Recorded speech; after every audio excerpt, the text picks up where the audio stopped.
ஒரு ஃபேமிலி ரொம்ப தூரமாக ட்ரைவ் பண்ணிட்டு வந்துட்டு இருக்காங்க. இப்போ அவங்களுக்கு அர்ஜென்ட்டாக ஒரு இடத்துக்கு போகணும். ஸோ ஹைவேஸில் போகிறதுக்காக ஷார்ட் கட் யூஸ் பண்ணலாமா அப்படின்னு பிளான் பண்ணுறாங்க. அவங்க அப்பா அந்த மாதிரிலாம் வேணாம்ப்பா, அதெல்லாம் சரியில்லை அப்படின்னு சொல்கிறாரு. ஒரு வண்டி கூட அந்த பக்கமாக வரல அப்படின்றப்போ டக்குன்னு ஒரு பாட்டி அம்மா அந்த இடத்துக்கு வராங்க. வந்துட்டு என்னப்பா அந்த வழியாக போறியா அப்படின்னா, பாட்டி அந்த வழி சேஃபானா, நல்ல வழிப்பா, தாராளமாக நீ போகலாம், அதை விட பெஸ்ட்டான ரூட் உனக்கு எதுவுமே இருக்காது அப்படின்னு உடனே அவங்க அங்கேருந்து கிளம்பிடுறாங்க. அவங்க கிளம்புன அடுத்த செகண்டே அந்த பாட்டி அப்படியே மாயமாக மறைஞ்சு போகிறாங்க. அந்த ஷார்ட் ரூட்டில் அவங்க போன அடுத்த செகண்டே ஏதோ கருப்பு கலர் உருவம் அவங்கள ஃபாலோ பண்ணிகிட்டே வருது. வந்து டக்குன்னு கிராஸ் பண்ணி முன்னாடி போகுது. அதை அவங்க அப்பா பார்த்துட்டு சொல்கிறாங்க, ஏப்பா ஏதோ ஒன்று ஃபாலோ பண்ணிட்டு வந்து முன்னாடி போன மாதிரியே ஃபீல் ஆகுதுப்பா, இந்த வழி சேஃபாக இல்லை அப்படின்னு எனக்கு தோணுது. சன்செட்க்கு அப்புறம் வரக்கூடாது அப்படின்னு சொல்லி போர்டு வேறு மாட்டி வச்சிருக்காங்க. இங்கே ஒரு வண்டி கூட இல்லையே அப்படின்றப்போ, அந்த மாதிரிலாம் எதுவுமே இல்லைப்பா, உங்களுக்கு அப்படி தோணுது, அங்கே பாருங்க வண்டியே இல்லை, நீங்கள் ஒருத்தர் பாருங்க முன்னாடி நின்றுட்டு இருக்காரு அப்படின்னு சொல்லி அவங்க பையன் சொல்ல, கரெக்டாக ஒரு ஆள் பைக்கில் நின்றுட்டு இருக்காரு. நின்றுட்டு அப்படியே கை நீட்டி நிப்பாட்டுறாரு வண்டியை. நிப்பாட்டின உடனே போயிட்டு ஒவ்வொருத்தரோட கண்ணை பார்த்துட்டு எங்கே போறீங்க அப்படின்ற மாதிரி கேட்குறாரு. அவங்க எல்லாருமே என்ன ஒரு மாதிரியா பேசுறீங்க அப்படின்னு சொல்லி கொஞ்சம் பயப்படுறாங்க. அதுக்குள்ளே போயிட்டு அங்கே உட்காந்துட்டு இருக்கிற பொண்ணுக்கிட்ட, என்ன பாரு என் கண்ணை பாரு அப்படின்னு சொல்லி பார்க்க அந்த பொண்ணு பயந்துட்டு பார்க்குறா. அடுத்த செகண்டே அவங்க அப்பாவுக்கு வண்டி மிரரில் வேற உருவம் தெரியுது. அதை பார்த்தோன்னே அவங்க அப்பா வண்டி எடுப்பா பயமாக இருக்குது சீக்கிரம் அப்படின்னு அந்த ஆள் வண்டி நிப்பாட்டி ட்ரை பண்ண, ஆனாலும் அவங்க பையன் வண்டி எடுத்துகிட்டு அங்கேருந்து போயிடுறாரு. துப்பாக்கி எடுத்து காமிக்கிறான், ஆனால் பிரயோஜனம் இல்லை. அங்கேருந்து அவங்க கிளம்பி போகிறாங்க. அப்போ கூட வேற உருவம் அவங்க அப்பாவுக்கு தெரியுது. அப்போ பையன் கேட்குறான், எதுக்குப்பா இந்த மாதிரி சொன்னீங்கன்னா, இல்லைப்பா எனக்கு வந்து மிரரில் வேற ஒரு உருவம் தெரிஞ்சிச்சு, இது எதுவுமே சரியில்லை அப்படின்னு சொல்லிட்டே இருக்க. டக்குன்னு வண்டி நின்றுது.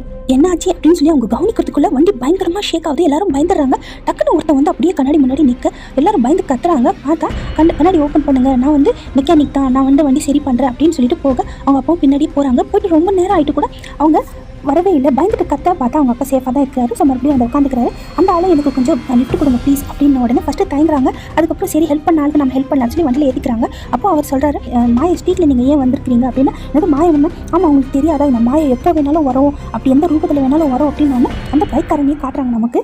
இது சரியில்லை, அங்கே பாருங்கள் பின்னாடியும் அந்த மாயை வந்து ஃபாலோ பண்ணிட்டு வரான், இது வந்து சரியில்லாத ஒரு இடம், நான் சொல்கிற மாதிரி பண்ணுங்க அப்படின்னு சொல்லி அந்த பக்கம் போங்க, வண்டி எடுத்துன்னு போய் அந்த பக்கமாக நிப்பாட்டுங்க அப்படின்னு சொல்லி நிப்பாட்டி சேஃப் ஆன உடனே கொஞ்சம் ரிலாக்ஸாக ஃபீல் பண்ணுறாங்க. மறுபடியும் போகிற வழியில் ஒரு தாபா பார்க்குறாங்க. சரி இறங்கி நம்ம ஃப்ரெஷ் ஆகிட்டு சாப்பிட்டு ஏதாவது போகலாம் அப்படின்னு சொல்லி அவங்க இறங்கி போகிறாங்க.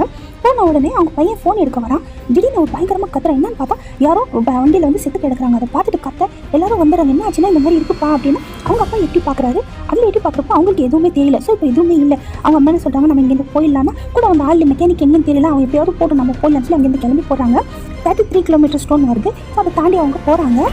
ஆனால் திருப்பி அதே ஸ்டோன் கிட்ட தான் அவங்க வந்து நிற்கிறாங்க. ஒன்று அந்த பொண்ணு என்ன பண்ணுறா, லிப்ஸ்டிக்கில் போய் மார்க் பண்ணிடுறா. ஸோ இதே வருதா இல்லை வேறு வருதா நமக்கு தான் புரியலையே அப்படின்னு சொல்லி. ஆனால் மறுபடியும் பார்த்தா அதே தான் இருக்குது. அந்த லிப்ஸ்டிக் மார்க் கூட இருக்குது. அண்ட் நைட்டு கூட ஆயிடுச்சு. அந்த மார்க் கிட்ட தான் அவங்க சுற்றிட்டு இருக்கிறாங்க. சரி நம்ம இறங்கி கொஞ்சம் தூரம் போகலாம், அங்கே ஏதோ லைட் எரியுது அப்படின்னு சொல்லி அவங்க போயிட்டே இருக்கிறாங்க. அவங்க அம்மா மட்டும் ஏதோ படிச்சுட்டே இருக்கா. பையன் அதெல்லாம் படிக்காதீங்க அப்படின்னு கத்துறான். அவங்க அம்மா சொல்கிறாங்க, பையன் சரியில்லாத மாதிரி ஃபீல் ஆகுது அப்படின்னு சொல்லி அதெல்லாம் அவங்க கண்டுக்காமல் அங்கே போகிறாங்க. ஒரு தாபா இருக்குது.